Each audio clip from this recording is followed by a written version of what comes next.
People, welcome to Newspaper Breakdown. It is the 7th of the 2nd. I hope everyone is in the direction. Lots of news to get through. Finally, some fun, interesting stuff. We'll start with probably the most boring bit of it, which is Rishi Sunak has done a mini reshuffle today, which is akin to flushing a blocked toilet. You know, sure, it may make everything better, but there's a much higher chance you're just going to cover the floor in shit. He has promoted Greg Hands to Tory party chair to replace Harvey. He has split up the Department of Business, Energy and Industrial Strategy into 3 departments. He didn't sack anyone, which made for an incredibly boring reshuffle. The man of 1,000 faces, Grant Shapps, will now be the Secretary for Energy, Scrutiny and Net Zero. Michelle Donnellan will be the Secretary of State for Science, Innovation and Technology. She was Culture Secretary. Kemi Badenoch will be the Secretary for Business and Trade. She was International Trade Secretary. She will still be Minister for Women and Equalities, as you don't want anyone who's dealing in women and equalities to do the role full time.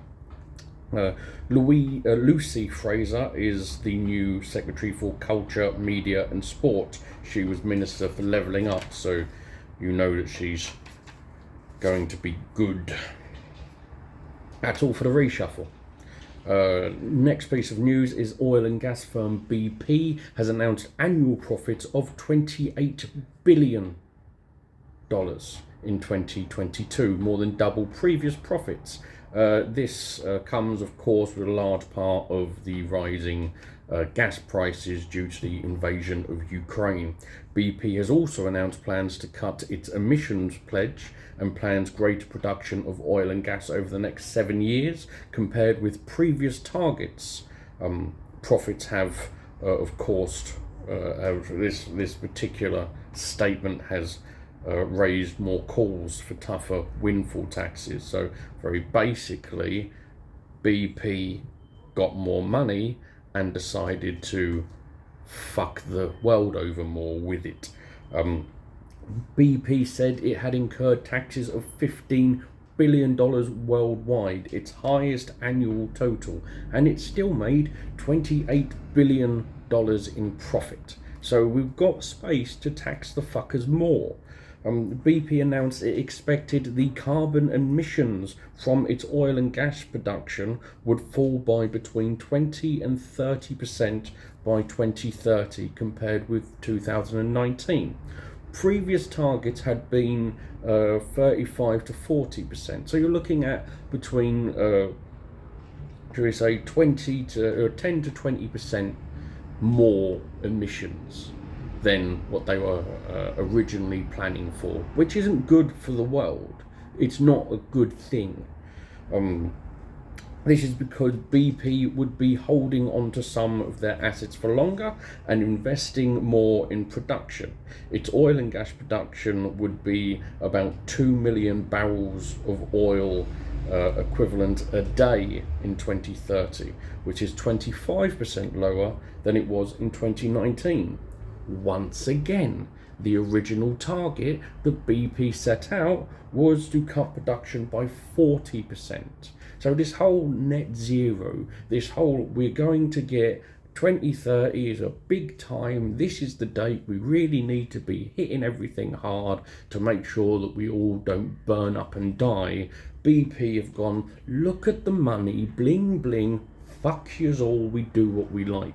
And the rest of us at this point have to just sit, grin and bear it, because governments are unwilling to do enough to actually hold these bastards to account.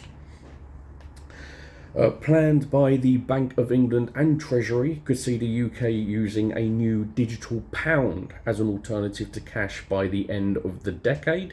Government is speeding up its response to the rise in private cryptocurrency with the volatility of cryptocurrencies and the collapse of crypto exchange FTX.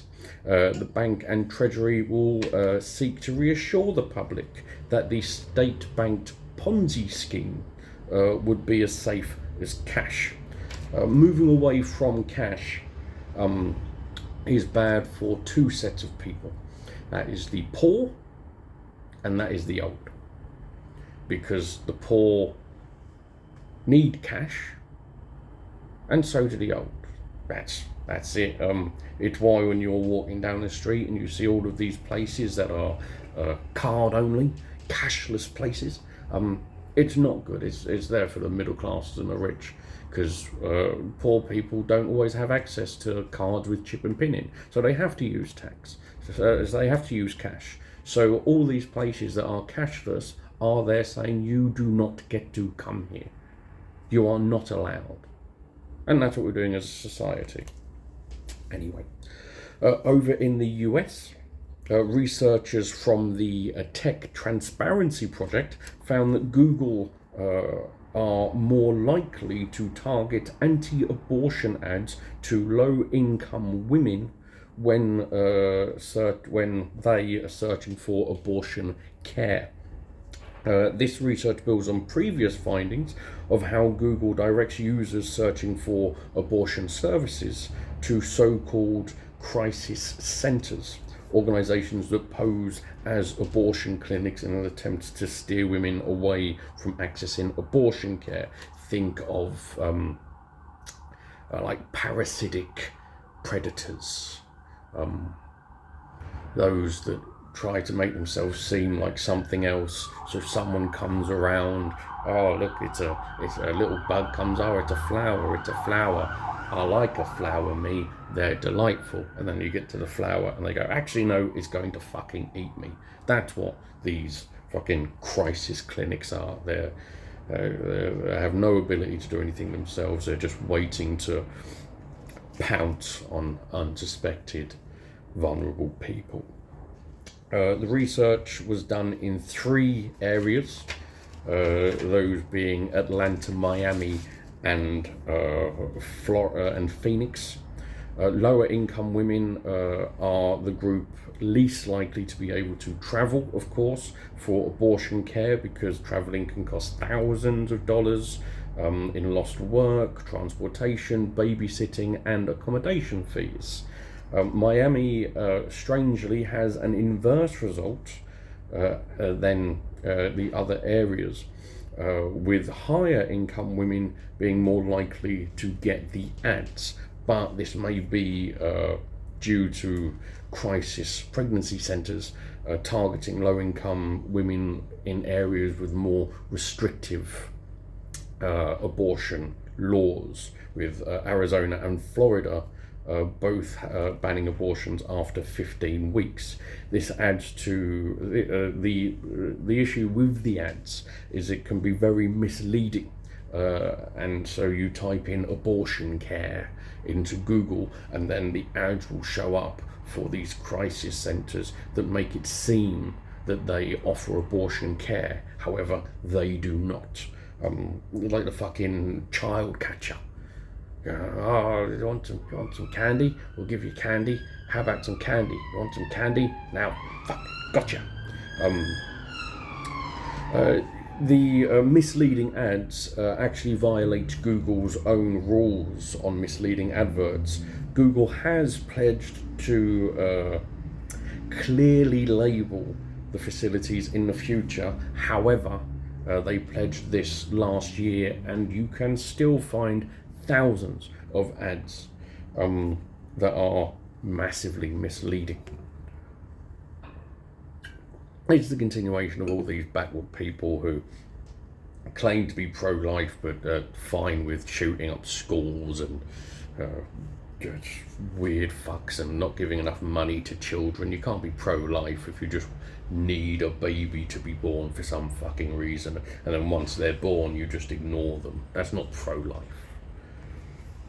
Anyway, according to research by the Catholic Agency of Overseas Development, South Sudan is facing the world's most severe food insecurity crisis. Yet the local groups most effective at delivering aid are not being directly funded. Only 0.4% of humanitarian funding meant for food is directly channeled towards South Sudanese NGOs. This is very weird. You would expect the money to be given to people who will be most effective in using that money for good. South Sudan has 7.7 million people facing acute malnutrition or starvation, and is currently in its 5th year of severe food insecurity. South Sudan is one of the major humanitarian crises in the world. Doesn't get as much attention as others. It doesn't get as much attention from the the left as Yemen does, as an example, because Yemen's being bombed by Saudi Arabia, and Saudi Arabia buy weapons from us, and so bad. Isn't this dreadful? South Sudan, not as much, because you can't aim that at how the West is bad, so it tends to be ignored more. When I say ignored more, I don't mean no one talks about it. I'm not saying it's never in the news, because those people annoy me to tears, going, I don't see this particular news story in the mainstream media. Oh yeah, where did you read about it? The BBC? Well, it seems like that's the mainstream media. Like, they're not doing their own fucking work. They're not in South Sudan investigating themselves, and that's how they found out about it. They only found out about it because they heard the story in the fucking mainstream media. Or you say, I saw it on Reddit. What was the source that they put down at the bottom for that fucking story? The mainstream media, was it? Yeah, of course. That's because the majority of fucking news, 99% of all news stories come from the fucking mainstream media, because they are the journalists. Humanitarian funding for South Sudan has fallen by 38% since 2020, with the UK itself cutting its budget by 59% in 2021. Local organisations should be given more money directly as they deliver aid effectively, as they live closer to the people they're supporting. They're building trust, and they're better at doing that because they live locally and have a better understanding of the conditions, so they can effectively use the money more, use it better, know where it needs to go. It makes sense. Why it's not happening, your guess is as good as mine. Because we're nowhere near as good as we believe we are. We haven't solved what seems like simple issues yet. Anyway, a survey by researchers working for the UN Development Programme has said that human rights abuses committed by security forces and economic deprivation are among the most important drivers of recruiting to extremist groups in Africa. The report is one of the biggest of its kind on the motivations of militants, and comes against a background of increasing extremist violence across the continent. Global deaths, I did say Africa at one point, didn't I? Yes, I did, good. I was just making sure, otherwise I just said continent, you're going, well, which fucking one? Global deaths from terrorism have declined over the past 5 years. Good news, whoop whoop. But attacks in sub-Saharan Africa have more than doubled since 2016, and in 2021 they comprised of almost half of the global total, 48%. That's a fucking lot. The report calls for greater emphasis on prevention and lists dozens of factors that make individuals less likely to be drawn into extremism, including quality education, exposure to different cultures, and parental attention when young. I understand more why those in Africa are going towards extremism if they are seeing human rights violations and they are economically deprived, hungry. I get that. That makes a lot more sense. Now consider the reasons why over in the West people are going more extreme. The majority is fucking what? The idea of trans people make you a touch uncomfortable. You don't feel as smart as you think you should do. No one's bending over for you. You're not being fucked as often as you think you should. That's why people are going to fucking extreme. Because do not forget, it's important, all of the incels, all of the Andrew Tates, all of the fucking Jordan Petersons, all of those people are pussies. They are whiny little fucks. You see the comparative, you're getting extremism because they are going through true trauma. You've got these little whiny fucks who've got no fucking consideration. And I understand. Everyone's trauma is individual. I get that a lot. But they're still whiny little bitches, aren't they? Whiny little bitches. Everyone on the extreme right in comedy is whiny little fucks anyway. Fuck them. 1/4 of voluntary recruits to extremist organisations cited job opportunities as their reasoning for joining, with 40% they were in urgent need for a livelihood. Many militant groups pay salaries for fighters, and almost all ensure basic needs for members basic needs of their members are met. They also offer status and protection as well. You're a member of a group, you're not as likely to be trodden on. Even IS, Islamic State, are making efforts to win communities over through provisions of basic services such as food distribution, administering justice, and rudimentary healthcare, although we can all understand that their attempt to administer justice would be barbaric. Nearly half of all those interviewed cited specific trigger events pushing them into extremism, with 71% pointing to human rights abuses, often by state security forces, as a tipping point. This comes after years of poor counter-terrorism strategy from African governments that tend to rely on security services that are often brutal and clumsy. Mali, as an example, after a decade of intervention from the French, ended remarkably poorly. Tail between their legs, no real difference. It was a fucking shit show. The Mali government was reinforced by the Russian paramilitary group Wagner, who have been repeatedly accused of violence towards civilians. So it makes sense in that aspect. You need protection, you need safety from the government. So you go into extremism. You're hungry, you do not have any job prospects, so what you head towards fucking extremism. They're going to pay you. This military group is going to pay you. They're going to give you status. They're going to feed your belly. They're going to give you money. Makes sense why you head towards that. Of course, fewer women are in these groups voluntarily, as you would expect. Oh, once again, you see the extremism there, and you see actual reasons why.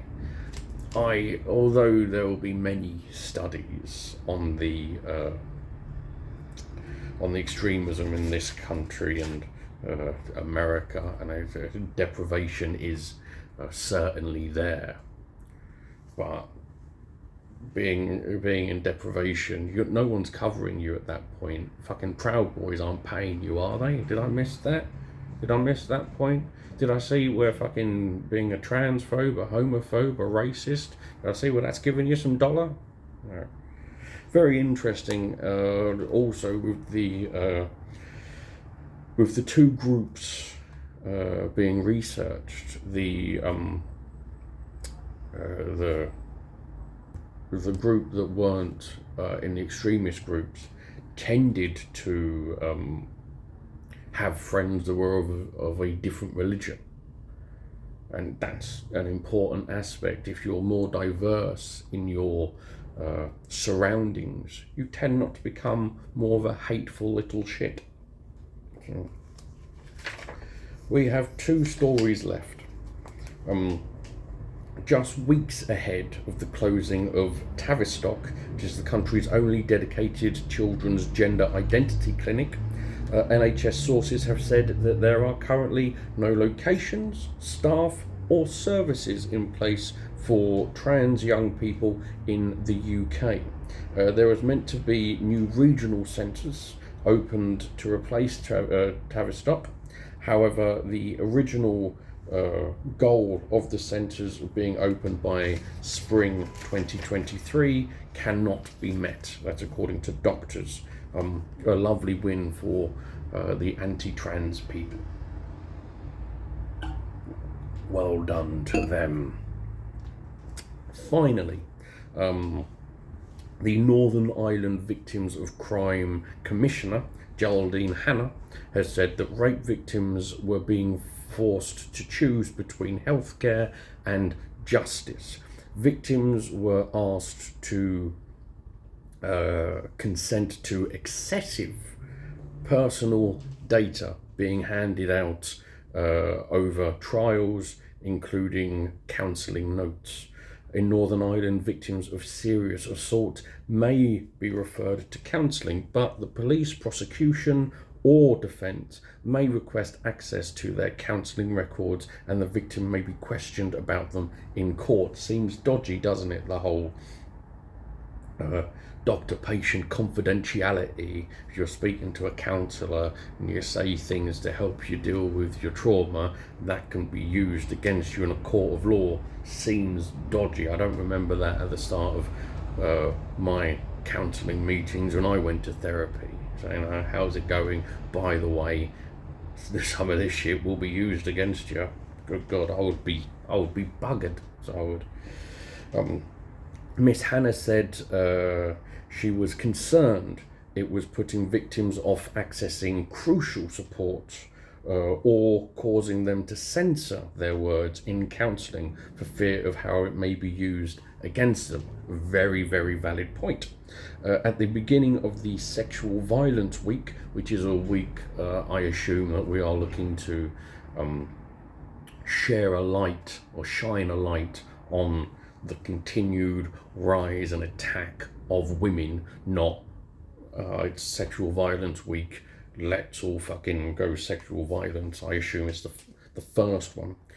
She said it was important that victims of rape and sexual violence felt safe in reporting crimes and work confidentially to process trauma. All good points.